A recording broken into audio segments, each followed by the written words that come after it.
বিষ ৰাশি ব্যক্তিসকলৰ 2025 বৰ্ষটো কেনে যাব, কি ক্ষেত্ৰত সাৱধান হ'ব লাগিব আৰু কোনখিনি সময়ৰ পৰা আপোনাৰ জীৱনলৈ পৰিৱৰ্তন আহিব, প্ৰেম, বিবাহ, শিক্ষা, চাকৰি কেনেকুৱা হ'ব, এই সকলোবিলাক জানিবলৈ হ'লে ভিডিঅ'টো সম্পূৰ্ণকৈ চাব।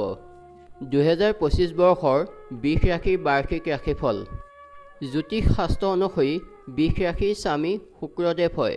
শুক্ৰদেৱক জ্যোতিষত ভৌতিক সুখ, ধন, বৈভৱ আৰু ঐশ্বৰ্যৰ দাতা মনা হয়। 2025 বৰ্ষৰ বিষ ৰাশিৰ আৰম্ভণিৰ গোচৰ কুণ্ডলীত গজকেশৰী ৰাজযোগৰ নিৰ্মাণ হ'ব। লগতে বিষ ৰাশিৰ লগ্ন ভাৱত গুৰু বৃহস্পতিয়ে সঞ্চৰণ কৰিব আৰু তৃতীয় ভাৱত নিজ মংগল হয়। পঞ্চম ভাৱত কেতু আৰু সপ্তম ভাৱত বুধ থাকিব। অষ্টম ভাৱত সূৰ্য আৰু নৱম ভাৱত চন্দ্ৰমা থাকিব। দশম ভাৱত শনি আৰু শুক্ৰৰ জ্যোতি আৰু একাদশ ভাৱত ৰাহু স্থিতিত থাকিব। মে' মাহত গুৰুৱে ৰাশি পৰিৱৰ্তন কৰিব। 29 মাৰ্চত শনিয়ে গোচৰ কৰি বিষ ৰাশি জাতকৰ কুণ্ডলীত লাভস্থানত আহিব। 2025 বৰ্ষত বিষ ৰাশিসকলে ভাল লাভ কৰিব। আৰ্থিক স্থিতি সলনি হ'ব। এই বৰ্ষত বিষ ৰাশিৰ জাতকে সম্পত্তি আৰু বাহন ক্ৰয় কৰিব পাৰে। লগতে ফেব্ৰুৱাৰী, এপ্ৰিল, জুলাই, অক্টোবৰ আৰু ডিচেম্বৰ মাহটো শুভ হ'ব। 2025 বৰ্ষৰ আৰম্ভণিতে যি শনি আৰু শুক্ৰৰ জ্যোতি বিষ ৰাশিৰ জাতকৰ কুণ্ডলীত আছে, সেইবাবে বিষ ৰাশিৰ জাতকে প্ৰফেশ্যনেল জীৱনত ভাল লাভ প্ৰাপ্ত কৰিব। লগতে কাম কাৰোবাৰত উন্নতি কৰিব পাৰিব আৰু চাকৰি সলনি কৰিব পাৰিব আৰু নতুন কাম আৰম্ভ কৰিব পাৰিব। বিদেশলৈ গৈ কাম কৰিলে সফলতা লাভ কৰিব পাৰিব। লগতে যি লোক বিদেশত আছে সেইসকল লোকৰো লাভ হ'ব। লগতে 29 মাৰ্চৰ পৰা শনিদেৱ বিষ ৰাশিৰ জাতকৰ কুণ্ডলীত গোচৰৰ লাভস্থানত আহিব। তেতিয়া এই ৰাশিৰ লোকৰ অধিক লাভ হ'ব।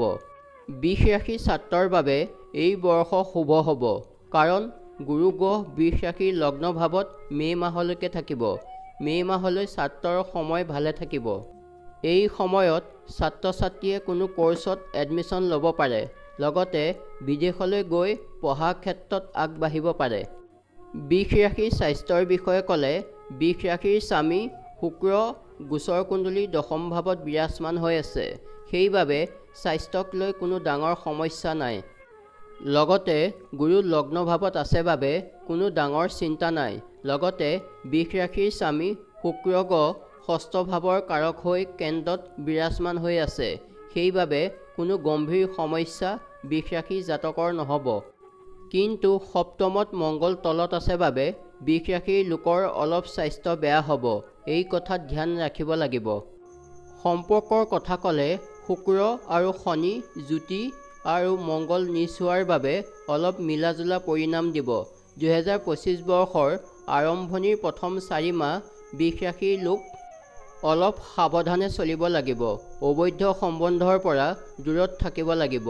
লগতে সম্পৰ্কত মধুৰতা আনিব লাগিব, কাৰণ জীৱনসংগীৰ লগত কাজিয়া হ'ব পাৰে। সম্পূৰ্ণ 2025 বৰ্ষটো বিষ ৰাশিৰ জাতকে হনুমান চালিচা পাঠ কৰিব লাগে। লগতে কেতু বিষ ৰাশিৰ চতুৰ্থ ভাৱত থাকিব। সেইবাবে ভগৱান শ্ৰী গণেশৰ পূজা কৰিব লাগে আৰু ভগৱান শ্ৰী গণেশক সেন্দুৰ অৰ্পণ কৰিব লাগে। লগতে এই বৰ্ষত বিষ ৰাশিসকলৰ বাবে লৰা ঢাপৰা চলি থাকিব। লগতে এই বৰ্ষত বিষ ৰাশিসকলে কাৰ্যস্থলত বাদ বিবাদৰ পৰা দূৰত থাকিব লাগিব। ধন্যবাদ।